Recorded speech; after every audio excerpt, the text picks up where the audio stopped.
So last Friday, Pennsylvania Representative Chris DeLuzio had an op-ed over at the New York Times, which, Chris has been on the show a number of times. I wish we had more Chris DeLuzios in Congress, talking about tariffs and saying, hey, maybe here's an idea. Maybe we don't get into this anti-tariff absolutism. Maybe we don't immediately reject it. Maybe we look for a smart way to use them. And the sad reality is tariffs have become another one of those red hat, blue hat issues where if your group's for it, my group has to be against it, regardless if it works or not. And all in, all out, sorry, not helpful. Tariffs are a tool, like a hammer in a toolbox. It's useful. It's not your only tool. And here to share some thoughts on what Representative DeLuzio is proposing and where we go on the tariff issue and maybe the education that we need to be having. I've asked my good friend Lori Wallach to share some thoughts with us. Lori is the director of Rethink Trade, rethinktrade.org, the website. Lori, thanks for taking time for us. Thank you for inviting me back. So do you agree with me that this has turned into this kind of red hat, blue hat, where the red hats are all in? It's the greatest thing since sliced bread. And my blue hat friends are, no, it's the end of the economy. It's going to cause a depression, where we have these polar opposites, and there's nothing in the sanity realm. Well, what's particularly perverse about that, which is an accurate description, is that President Biden, big old D after his name, actually raised tariffs above what the Trump administration had put in place. He left a bunch of those in place, but he did, he raised from 15% to 100% tariffs on Chinese EVs and certain solar equipment, and various steel and aluminum products went way up because he realized, a Democrat, you need to stop unfair imports that can hurt U.S. producers and workers. And that's a really important use of tariffs. So it's not so much, ironically, that Democrats haven't used this tool, but just like you're describing, because right now Trump is the guy using the tool, the Democrats' messaging is, oh, this must be bad. When in fact, it's a tool. Democratic and Republican presidents have used it for a very long time. A bunch of them, Bush, Clinton, Bush, Obama, went away from the tradition of protecting U.S. workers and producers against unfair cheating trade. And look at the hell we got for working Americans. And now on a bipartisan basis, Trump, Biden, Trump, we're back to using the tool. And the Democrats' messaging does not reflect that reality in large part. Yeah, but here's my problem. My problem is it's who's wielding the tool. You can give me the tool and I can use it in a certain way. You can give a 2-year-old the tool and he'll smash things, especially when you're talking about hammers. My problem is that this tool becomes so badly misused that we don't use it in the future, because it does cause all of the problems that my friends on the left think it's going to. And it makes it, just something that is toxic on the right, that even they won't touch it. So for me, I fear that they so badly misuse this that it becomes the one tool we don't use in the future again. That worries me a lot as well. I mean, here's the thing about tariffs. There are many different ways you can use tariffs, but if you're trying to use them to try and incentivize rebuilding domestic production, which we need to, then you have to put them in place and leave them there so that investors know, hey, this is the new condition. I'm going to build a new factory in the US because there are going to be tariffs now. And I know there'll be demand because the unfair imports are going to be kept out. And I know I will get a return on my investment because this is the new reality for the next 5 whatever years. The problem is, if you have tariffs 1 second, get rid of them 4 days later, threaten them again, the investors are not reaching for their checkbooks. Right. A tariff roller coaster leads them to reach for their barf bags and run for the exits. You are not going to get the investment. You're not going to get the jobs. Contrast this with using tariffs that were in place, not going anyplace, and accompanied by the other policies you need to make sure that protection delivers for workers and consumers, not just goes into bigger profits. And you'll see that the Biden administration didn't use it enough, could have done more, but my goodness, they did a great job with things like the Inflation Reduction Act, the CHIPS Act, so that by 2023, we had the highest rate of investment in construction of new American factories in 30 years. In 30 years. So you can see how you can do it right. And now I'm very worried, like you, that the erratic, unplanned, kind of loopy way that Trump is using tariffs is going to give the whole concept a bad name. Yet there are only 2 or 3 tools that can be used to correct our huge, chronic, unsustainable, deindustrializing, income inequality raising trade deficit. We must do something about it. And there are 3 tools that can do it, and we cannot throw away tariffs. That's one of them. Yeah. No, but what you don't understand, this is what my red hat friends will tell me. You don't understand is Donald Trump is a chess master. He's 10 moves ahead of everyone else. This is all part of the great plan. We're gonna replace income tax with tariffs. It's gonna be great. You just don't understand, Lori. So, just on the income tax thing, the level of tariffs you would have to replace income tax with tariffs is such that even though I am a fan of the strategic use of tariffs, I would be against that because you would basically, it would be a misuse of the tariff. The folks who think about that think about when tariffs were the main source of revenue for the US government. But the difference was that's when we didn't really have a full developed government. There was no Social Security, there was no Medicare and Medicaid. We didn't have the federal government doing many of the things our families rely on now. It basically paid for a military. I mean, there was no interstate highway system. There was just none of the stuff of a modern government. So yeah, because the costs of the government were minuscule, then tariffs could cover that. See, But but what here's the we thing, if I need. could stop you quick. That's what they want. You just laid out the plan for a lot of my red hat friends. They don't want the government doing anything. They want nothing. Well, until it's them, but they want nothing for other people. And Yeah, but here's the piece of that, and I have in the back of my head, how long is it going to take before people who say things like that ideologically and sort of spout out those kind of slogans have their VA diabetes supplies suddenly not there when they need them because the person got sacked who was the procurement officer for their region to get everyone who served their country and deserves medical care the drugs that they need, or the doctor at the VA or the nurse at the VA.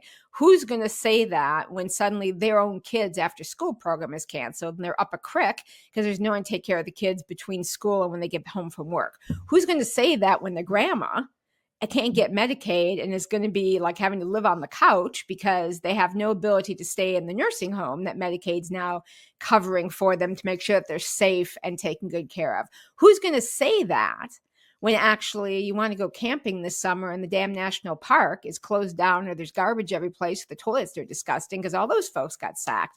Once it hits people's quality of life, the things that they don't think about, that taxes and the government make our quality of life safe, that's when they're going to start rethinking that idea. or even more close to home, when people get laid off because their job was dependent on a government contract, because government spending, government procurement is a large portion of our consumer economy. And if you no longer have that large driver, the number of jobs, and this is what Mark Cuban's concerned about. He said, the policies that we're seeing out here, could lead us straight into recession, because when you pull that kind of resource out of the economy, that kind of spending out of the economy, there is a very negative trickle down effect. That's right. I mean, here is the sort of ironic thing. There are people around Trump who actually have a vision of how you could strategically use tariffs in a way that would basically transition our government and our system of trade into a more pro-worker, pro-production. Let me take that back. Not pro-worker, pro-production framework. But then the things you need to make sure it's pro-worker, pro-consumer, all the Republicans are against. Right. So here's just the example. let's say you put up a bunch of tariffs because, if you think about what the tariffs are useful for, and this is what Congressman DeLuzio's op-ed pointed out, you've got two different categories of use. You've got countries that are, what are called mercantile countries. They use what are called beggar thy neighbor policies, That'd be China. things like they have really, really enormous subsidies. It's not like here's a demand subsidy through a tax credit to get more people to buy American made EVs. No, it is the government gives you the land free, and they build the factory for you, and they provide you free electricity and water, and they transport your goods to the harbor, and the government subsidized shipping company brings them to the US. And there's no way possibly a market running factory can compete with that. And they bring down the value of their currency because, the currency the good is traded in, when converted to the other currency, if the currency that's traded in is artificially low, it makes the product cheap, even if you actually put the full value of the costs and the inputs into it. Or they suppress wages. If it's China, Vietnam, a bunch of these chronic mercantile countries, they just literally say, like, that's it. Independent union, you go to jail. This is the wage. If you don't like it, you go to jail. And all of those things combined mean there are a handful of countries around the world that have enormous chronic trade surpluses, and that's their jam. And it's the countries you expect. It's Japan, it's Korea, it's China, it's Vietnam. But then there's some you don't expect, like Germany and the Netherlands, who basically, because they're trading in the euro, have a subsidy on the currency. If they were trading in their old original currency, it would be a much stronger, higher value currency. So they have huge trade surpluses every year with the whole world. And then there are chronic deficit countries. The only way you stop that is you either bring down the value of the dollar, you put up tariffs, or you limit the inflow of investment coming to the US. And just practically, the tool that is most readily available is the tariff. So then you've got the problems of bilateral deficits like Mexico. And there you try and fix the rules, bring up wages in Mexico, stop the cheating of China using that as an export platform for duty-free access into the US for Chinese stuff that they like screw in the last pieces in Mexico and try and slip it through. That's a different set of problems. Tariffs are what you use at the end. If everything else doesn't work, you try and fix the rules of trade so that bad stuff can't come in. If you think about trying to fix any of that without tariffs, you are SOL. It is Yeah, not no, going to work. no, you're absolutely right. And look, some people would say, but Lori, you sound like a protectionist. And I say, look, I am a protectionist. I'm not an isolationist. I think we have to deal with the rest of the world. But when I leave my house, I lock the door. I don't have a giant moat around it.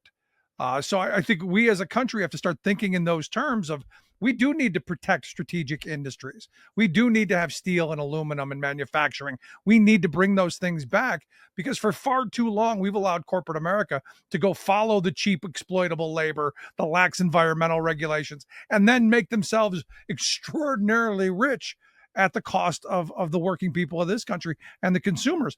The fact that you know the Trump supporters, the red hats, are all in on tariffs, tells me that things are pretty bad in the heartland, Well, and folks need to wake up. I was going to say, here's the thing, though. This is the problem where I was going. If you put up the tariffs the way I described, you fix that trade problem. But if you don't have accompanying policies, most of which the Republicans in Congress and Trump and Elon Musk and all those guys are against, you're not going to have workers and consumers benefit. You're going to have bigger profits for the boss. And those are things like, if you want the protection of keeping out some of the foreign goods to actually help workers, you have to get unionization rates up so that those increased profits and the increased sales of US goods in the US turn into higher wages. Otherwise, it's just going to, and you have to ban stock buybacks. Otherwise, it's just going to be, basically people getting, the investors getting a bigger return and bigger dividends, et cetera. So yes, you would have protection for targeted industries that you need. And by the way, this is like an important security issue, both national security, but just resilience. I mean, did we not learn our lesson from COVID and or from various natural disasters that we can't just have one supply chain for things like key transportation goods and medicines and communication stuff? We need to actually have more competition, which gets to point two, for consumers not to pay by having higher prices because the protected industries and are more monopolistic and can raise more prices, we need to have stronger competition policies. The last time the US had across the board tariffs was Nixon in 1971, and he imposed price controls, Right. not anti gouging rules, not stronger competition enforcement, price controls that said you may only charge this much for a dozen eggs, Mr. Grocery Store. So if we want the use of tariffs, again, a tool to work for all of us, we need higher unionization rates, no stock buybacks, strong competition policies so prices don't go up. Plus, we need all the rest of the industrial policy tools. Like you said, it's a tool, it's a hammer, but you also need the screwdriver, and you need the level, and you need the saw, and you need the miter, and you need all this stuff basically to be able to build a house. So we also need the investment in the areas of industrialization we want to rebuild. We need training and support for apprenticeships. We need tax policies that incentivize demand, that create domestic demand. Hey, you get a tax credit if you buy a blah, blah, American made blah, blah versus a foreign one. You get a bigger tax credit. All of that stuff together, we need Buy America policies to have all its loopholes closed, so that the US government, with its trillions of dollars of demand, ends up demanding US made goods so that people know you can invest here and make sure you can sell it and make money. That package and that vision, whether it is run by a Democrat or a Republican, would do the thing. The problem is the Republicans oppose all the things you need to accompany it. And the Democrats lately, because Trump is doing the tariffs, have been squeamish about the tariff part. And this is why we really, really need to rethink also politically how this sounds to working people. Because if we want to have Democrats doing this the right way with the unionization rules and the competition policy that that Republicans aren't that into, then we need to actually change the politics of what working people think of which party. Right now, they think the Republicans are their friends and the Democrats are out to get them. And the way Democrats are talking about tariffs, and this was Congressman DeLuzio's point, it kind of sounds like that. No, we've ceded it to them. Just like freedom and liberty, they've given those words over. But as you were talking, it reminded me of something my grandfather always said. He said, any idiot with a hammer can tear down a house. It takes a skilled craftsman to build one. And this seems like that kind of frame. We've given the idiot the tool, and I fear he's going to tear down the house. Where what we need are people who are skilled in doing all the things that you said. Maybe next election. So last question I've got for you. Do you think Representative DeLuzio's op-ed, do you think this vein of thought will take hold in the Democratic Party? Do we think there'll be some bit of sanity to get away from this absolutism that we've found ourselves in? Do you think this helps? So here's what's super interesting. I've been in the trade debate for over 30 years, since before NAFTA and WTO even existed. And it's always been the Democrats in Congress who are the ones, to the extent anyone is, who's fighting back against boneheaded, job-killing trade agreements. And so, it was the Democrats who fought against Bill Clinton, their own president, to try and stop NAFTA. It was the Democrats who fought against TPP, their own president, Obama, and stopped it, saved us from it. And, that couldn't get through Congress. That was because there was a huge block of Democratic House votes that just weren't going to have it. And so by the time President Trump came in and said, I'm getting out of it, it's basically because for a year and a half, Obama couldn't pass it. It would have been enacted otherwise. So now you've got this very strong revulsion of and reasonable. I want to sign up for that revulsion. I am part of that revulsion of all these things that Trump is doing. And because he's also doing smart things, potentially, or at least not doing smart things, thinking about doing smart things, but then can't help himself by screwing it all up on trade and wants to use the tool of tariffs, it's tainting it. And so I think what DeLuzio's call was to basically say, hey, this guy is screwing up how tariffs are used. He is not going to fix the problem. But friends, if we sound like we're just against tariffs, It's like giving the middle finger to the working class and letting Trump own this lane. And he's not responsibly using this tool. I mean, just to summarize for folks what the actual hell happened last week.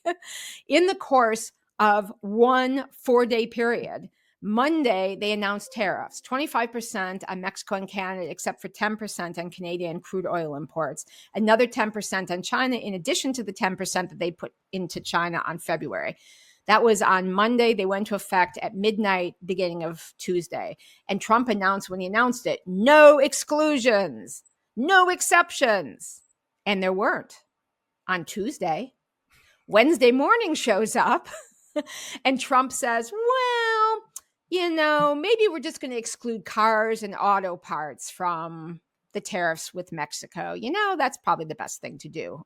Ruh-roh. That's like, I don't know, 60% of NAFTA trade. Then Thursday dawns. Well, maybe we should do all the things that comply with the USMCA, the NAFTA 2.0 rules for Mexico. I think we'll do that. 45 minutes later, and then we're going to do the same thing for China. Yeah. Plus, already he had gotten rid of the beginning of the closing of the de minimis loophole, which is the thing you have to fix to make the China tariffs work. He had said, hey, we're not going to have any more of this duty-free for small packages, 4 million packages a day. All these tariffs get cheated on for $40 billion of stuff a year. Plus, fentanyl slips in because drug traffickers are like, oh, shit. 4 million packages a day. There's no damn way anyone's inspecting my stuff. So, here come 3 million t-shirts and 300 packages of fentanyl laced fake knockoff pretending that there's some kind of painkiller pills, and that's killing people. That loophole had to be closed to make the China tariffs work. So here we have this announcement in the beginning of February about this whole Lollapalooza of tariffs, that their impact is so limited because of all these two steps, take backs, undos. And now they're saying on April 2nd, this is a suspension until April 2nd, and they're going to announce a reciprocal tariff plan. Now, I would say we should all stay tuned to see if they actually have a plan, because up until now, they have had no plan. Okay. And as a result, they're actually giving the tool of tariffs a bad damn name. And that's my fear. Lori, I appreciate the time. Great stuff as always. Keep up the great work there at Rethink Trade, rethinktrade.org, the website if you want to check out the work that Lori does. Thanks so much, Lori. Thank you.